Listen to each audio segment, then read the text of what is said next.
Good day, everyone. Today we will talk about how to submit your application if you were planning to come as a visitor to the United States of America or if you have any business purposes. We're going to talk about B1 and B2 or probably combination of both.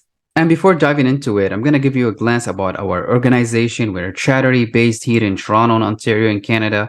We have provided free consultations to almost everyone around the world. If you have any question, you can reach out to us. We can provide you a free consultation. We try to help you, to guide you, and do our best. All what you have to do to sign up for one of our plans, you go to plans, and you're going to find different options in here, the fresh, silver, gold, diamond. It depends on what kind of services you're looking for. We're going to help you all the way. We're going to try to be with you during the whole month. If you decided to renew your membership, then we're going to be with you as well. If not, that would be totally fine. We have different services. Also, we collaborate with many agencies, universities, colleges around the world. We're ready to collaborate with real estate agents if they are planning to shoot a photography or walking videos. We are ready to serve them and help them with our marketing team. Of course, if you want to improve your English, we have our own ebook. You just go to Learning English and download the ebook. It's only for $9. It's going to help you a lot when you come to Canada. It has all these Canadian idioms or the phrases. It's going to help you a lot to improve your language. And now let's get back to our discussion. We're going to talk about the visitor and the business visa to the United States of America.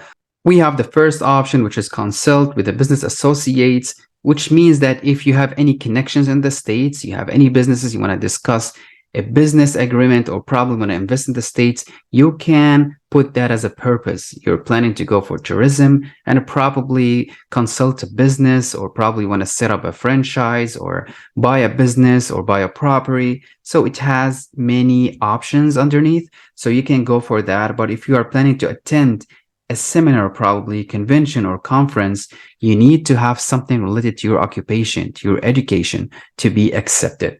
The third option, which is the selling in estate, which means that there's someone who has a property and he's your relative, probably, for example, and he's passing away or he's sick and he wants to put that property under your own name or probably few shares of that, then you can apply for such a visa. If you want to negotiate a contract, probably you applied for a job or you think that you're qualified and you are in touch with your employer or potential employer, then you can apply for such a visa. You have many options. You have to be really focused when you apply for such a visa, and you can have a combination, as we mentioned earlier, with B1 and B2.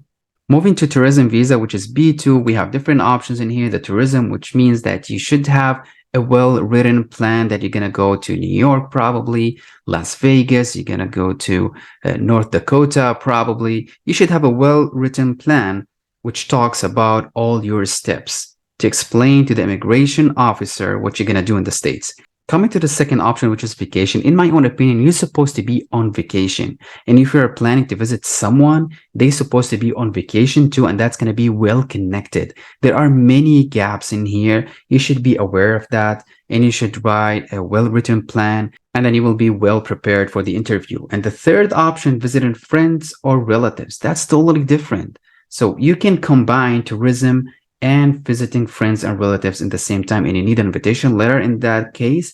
And when it comes to medical treatment, it's well known. You need at least to have some kind of, proof that you had a conversation or emails between you and the hospital, or you paid something in advance for, checkup. You are planning to have a treatment in the States. You should have a proof. You should prove it, an official letter from the hospital as well, to be eligible for the medical visa.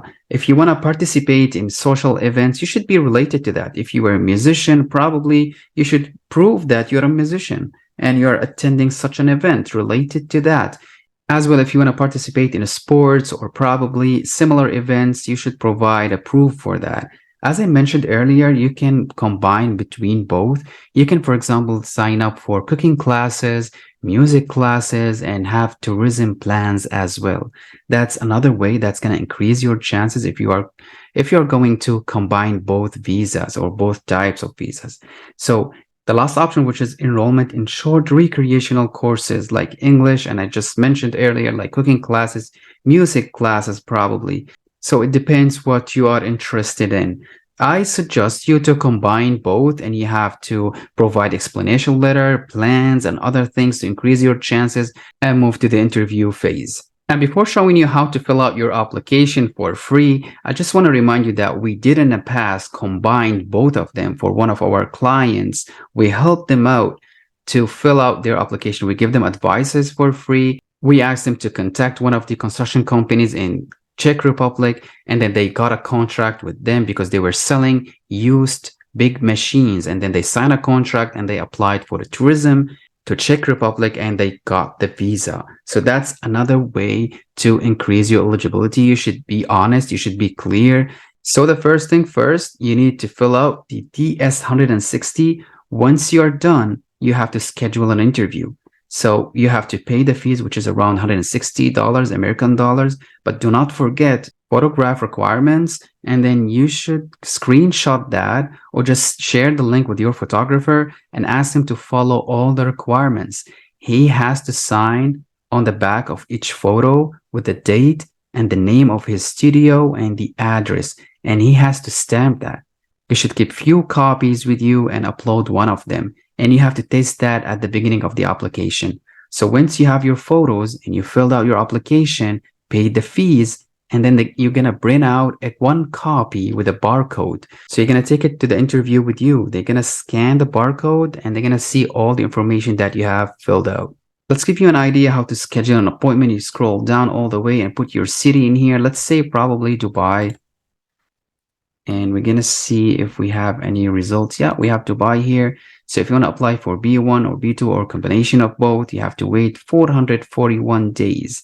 So that's the problem right now. You have to wait, but still you can just fill out your application, pay the fees, and have plans for the next year. And now let's see how we can apply online. You have to select a location where you'll be applying from. Let's go to United Arab Emirates, Abu Dhabi.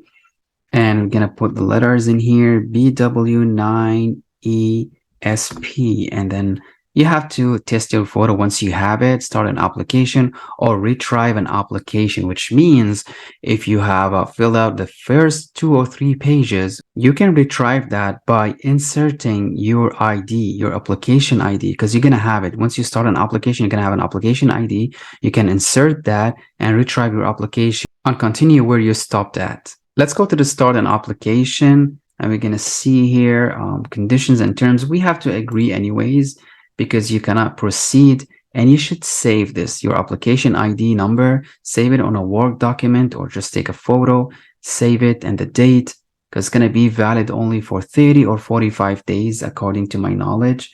And then you're going to answer a secret question, put whatever you want, your oldest sibling's name, which is probably Max, and we're going to continue. Here, your surname, I'm going to put something random just to keep going. Your given name, which is your first name, and then your name in a native alphabet, which means if you were speaking Arabic, you're a native speaker, and then you have to put it in Arabic or click does not apply. Have you ever used other names? No. Have you ever used other names? No. Do you have a telecode? Then no. And then let me see the other one, the sex, male, the status, single or divorced. Date of birth, I'm gonna put something random in here, and then the city where were you born, the state, if you have a state. If not, you just put your city, the country, let's say India, for example, or Hungary. And then we're gonna save it, or you can proceed to the next step, personal, and then click on next. It's gonna show you red flags if you left them empty. So I'm gonna fill it out with something random. Moving to the next page, which is the country of origin, your nationality. Let's say you're from the Bahamas. Have you ever held any other nationality? Let's say, if you have another nationality, you have to mention that. Or if you were a permanent resident of other country, let's say, the identification number, your ID number, gonna put something random or just does not apply. U.S. Social Security number, no. If you were an American citizen, some people, they have the taxpayer ID if they were established in the States. If they have a business in the States, of course, they will be having a taxpayer ID. So I'm going to click on does not apply and go to the next step, the travel. What's the purpose of your travel? As we mentioned earlier, B1. And then as well, business and tourism, the best option. Have you made a specific plans, like a travel plans? As I talked about that earlier, it's really crucial. People, they avoid talking about that. That's the reason why their chances are pretty low to get accepted or approved. So I highly recommend you to make an explanation letter, a tourism plan, and everything related to that with the right documents. So just say yes. If you want to explain each and everything, it's supposed to be accurate and matches the plans that you have made. Let me say no to skip this and save you time. The intended date of arrival, let's say the 5th of July, 2023. So, and length of stay, let's say 2 months, because you're going to cross a long distance. Of course, you need to stay at least 1 or 2 months. And as you can see, you should put all the addresses in here. If you are coming as a tourist, you should put the hotel's address or probably the school or the institute. It depends on your plans. Let's just put something random and move forward to the next step. And then the other one, if someone is traveling with you, you should mention their names or as well their passport numbers. Let's say no to skip this. And then have you ever been in the US? You should mention. If you have been rejected, of course, you should mention that. If you ever been refused, you should mention that and why and when. Because they know everything, so you can't just say no. And then have you ever filed an immigrant petition? That's all related to immigration as well. Let's say no, and then skip to the next step. Your home address, where you reside right now, you should fill it out and submit or move to the next step. Let's say we just did it already. You have to put your primary phone number, which is enough. Your email address, which is really crucial. And if you ever use another email address in the past. So that's why we talked about many things, that you should provide an explanation letter, a tourism plan. You should talk about your social media because they're going to check everything. As I mentioned earlier, that you should focus and follow the steps. And then once we are done and we provided just a random information to show you how to fill it out, it asks you here again if you have used other accounts in the last 5 years. So let's say no. If yes, you should say yes and provide your username or the email address that you have used in the past. And then next, here you should select what kind of passport do you have, diplomatic, official, or regular. 99% of people are regular. The passport number is something random, and we do not have a passport book number. So let's say Angola and just a random city, state, and then the issue date, let's say 2022, and the expiration, something random like 2025. And then have you ever lost a passport? Say no. If yes, you should mention that. Moving to the next step, which is the contacts of the person or organizations that they have invited you, probably the sure names of the person or the given names and the organization name. Let's say something random, Sam traveled. Yeah, here we go. And then relationship, probably school. Yeah, and then you put the address. And now the family information, like your father, your mom, and if they are in the States, their sure names, given names, date of birth. Is your father in the US? Is your mother in the US? You should mention that. Say no and no in here. And if you have any immediate relatives, not including your parents, so you should mention that as well. Let's say no and move to the next step. Moving to the next step, which is your education or training information. I just provided something random, like I'm a student or probably in the military. And then you just have to fill out the rest information, like the address, the name of your employer or school, the postal code if you have one, the number, and the starting date, and how much is your monthly income. And here, if you want to explain anything, your duties, if you were an employer, something like manager, like supervision, or probably managing other employees and stuff, you just mention everything like your duties in here in this box. And now if you belong to a tribe, you have to mention that, like people in probably in India or Middle East, they have to explain that. Let's say no to skip the information. What kind of language do they speak? Let's say Arabic. And then have you traveled to any other countries or regions within the last 5 years? Let's say no. belong to, contribute, or work for any professional, social, or charitable organization. And here they're asking you if you have any special skills. Let's say no. If you served in the military, no. Have you ever served or member of a rebel group on stuff? Let's say no. Move to the security and background check.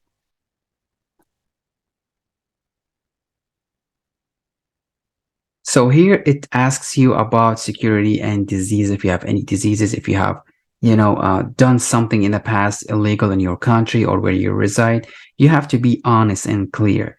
So we're going to click no on everything. An example for that, have you ever been a drug abuser or addict? So I'm going to just move to the next step. It's all about diseases and security questions. You have to read all of them and make sure you answer truthfully and being accurate about each and everything in here, because it's really crucial. Another example of that, have you ever engaged in the recruitment of the use of children soldiers? So moving to the next one, maybe we missed something here and here, and then we're pretty close to the end. Have you ever be removed or deported? Let's say no, from the States or any other countries. If you ever committed a crime, and then that's pretty much it. All what you have to do to upload your photo in here, print it out. You can review all the information here next to travel, and that's pretty much it. You're gonna submit it, pay the fees, and once you submit it, you're gonna have one paper with a barcode at the bottom. You're gonna take it to the interview, they're gonna scan it, and all these information is gonna appear on their system, and they're gonna start asking you questions from these questions related to your trip or to your visa. Hopefully you enjoyed the content today. As you know, we talk about travel, about real estate and marketing. If you need anything, reach out to us. Thank you so much and enjoy the rest of your day.